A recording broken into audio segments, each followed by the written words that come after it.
Perkenalkan, saya Kurniawan Arham. Di sini saya akan menjelaskan bagaimana perkembangan pers di Indonesia mulai dari zaman Orde Lama hingga Reformasi.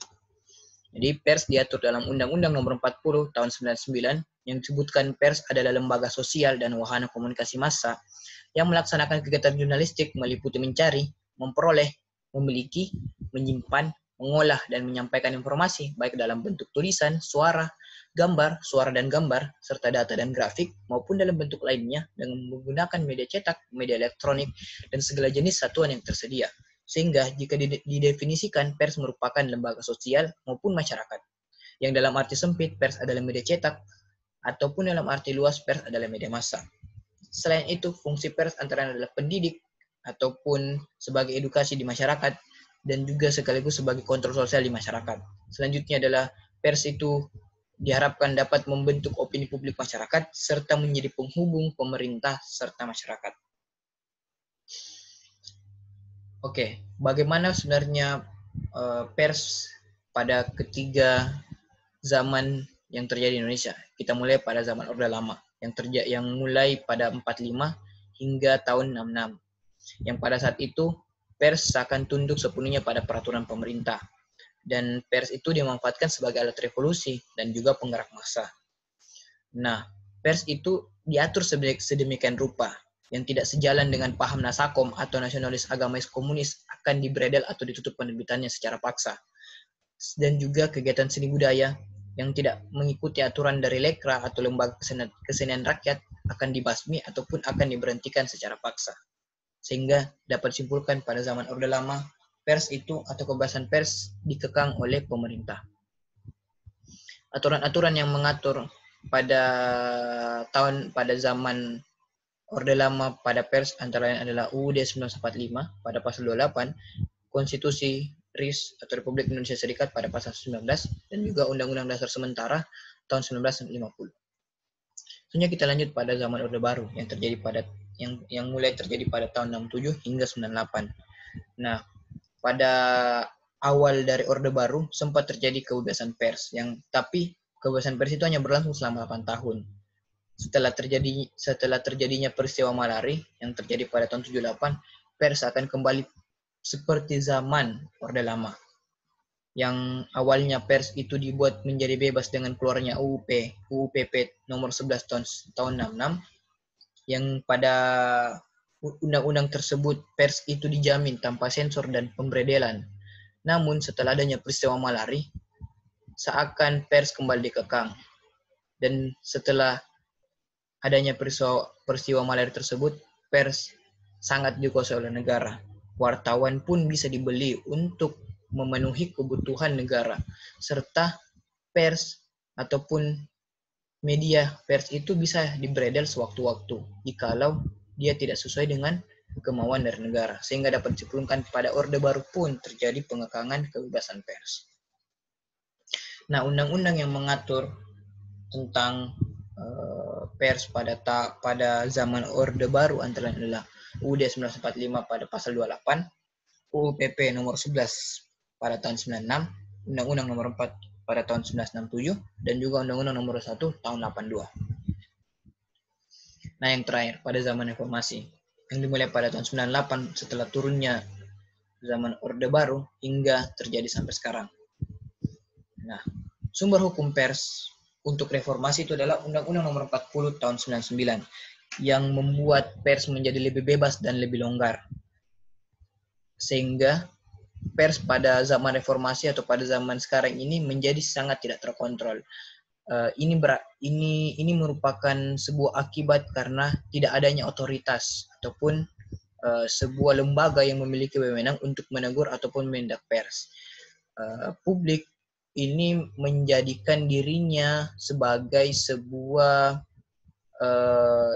lembaga tersebut yang bisa menghukum pers sesuai dengan tolak ukurnya sendiri. Aturan-aturan yang dipakai pada zaman sekarang atau reformasi untuk mengatur pers antara lain Undang-Undang 1945 pada pasal 28 dan juga pasal 28F, ketetapan MPR nomor 17/MPR/98, Undang-Undang nomor 39 tahun 2000 yang terdapat pada pasal 14 ayat 1 dan 2, dan juga Undang-Undang Nomor 40 tahun 99 pada pasal 2 dan pasal 4 ayat 1. Selanjutnya, pers di Indonesia itu tidak bisa dilepaskan dengan yang namanya Dewan Pers. Jadi Dewan Pers merupakan lembaga independen yang dibentuk sebenarnya oleh pemerintah awalnya pada tahun 66, yang awalnya adalah merupakan sebuah perwakilan pemerintah dalam bagian pers yang dipimpin oleh Menteri Penerangan, tapi pada zaman reformasi ataupun tepatnya pada pemerintahan B.J. Habibie, Dewan Pers yang awalnya merupakan perwakilan pemerintah dirubah menjadi Dewan Pers yang independen, yang di mana Dewan Pers itu lebih berfungsi untuk menjamin adanya kebebasan pers di Indonesia. Sehingga yang awalnya Dewan Pers merupakan wewenang dari pemerintah, pada saat ini tidak ada lagi wewenang pemerintah dalam Dewan Pers.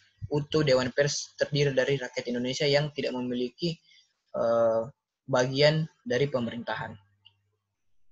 Dewan Pers itu dalam sampai saat ini memiliki anggota-anggota. Jadi anggota Dewan Pers yang diakui untuk membawahi wartawan-wartawan di Indonesia itu ada 3. Yang pertama adalah PWI atau Persatuan Wartawan Indonesia yang berdiri pada tahun 1946.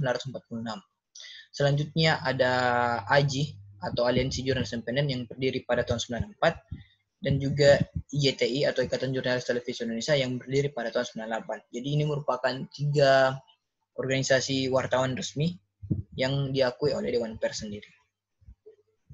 Selanjutnya, pers di Indonesia itu tidak bisa dilepaskan kita tidak bisa lepaskan dengan SPS.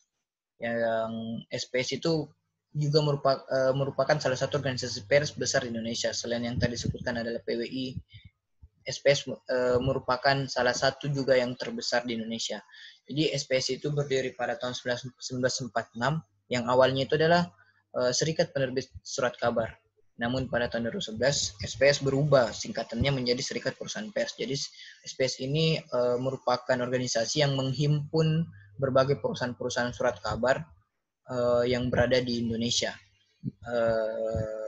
Jadi ini tidak bisa SPS ini kita tidak bisa lepaskan dari bagaimana perkembangan pers yang terjadi di Indonesia.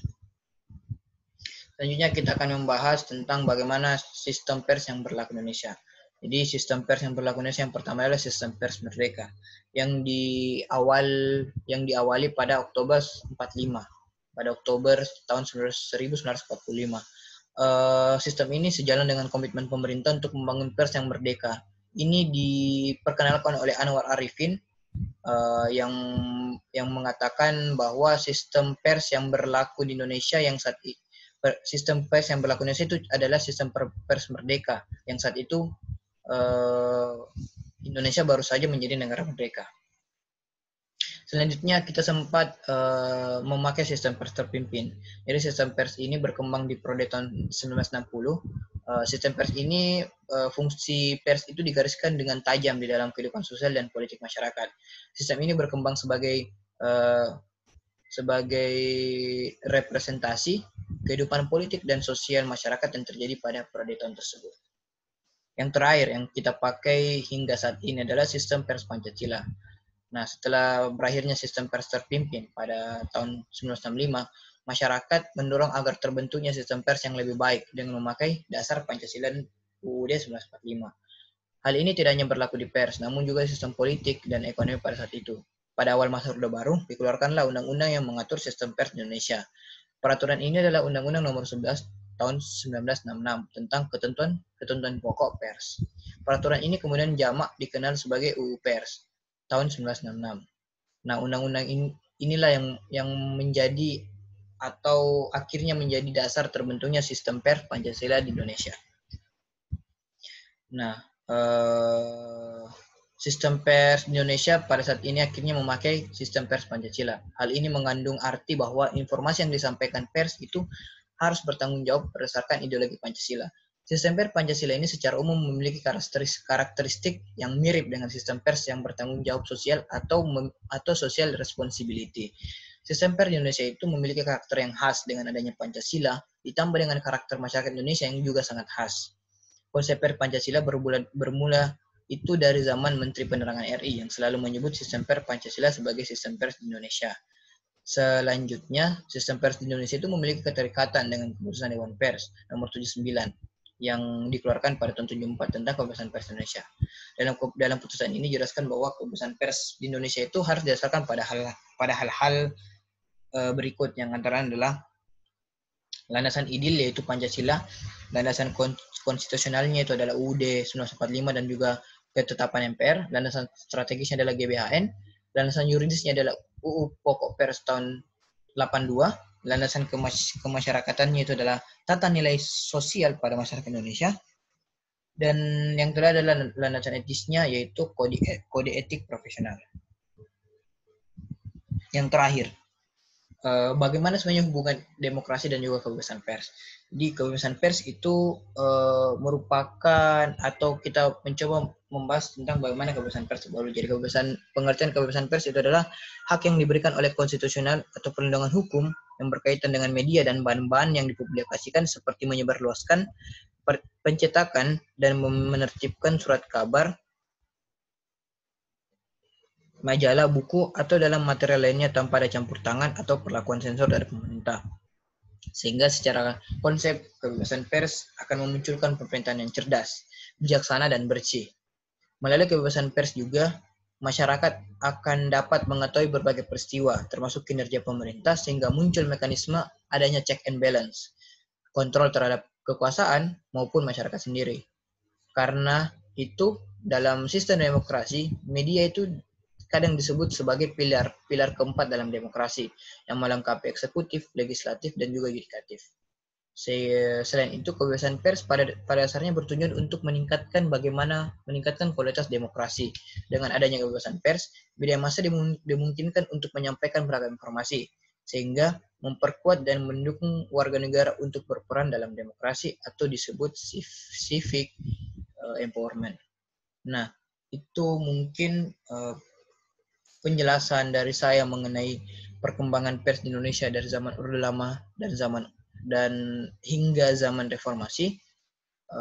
Terima kasih dan semoga apa yang saya sampaikan dapat bermanfaat bagi teman-teman sekalian.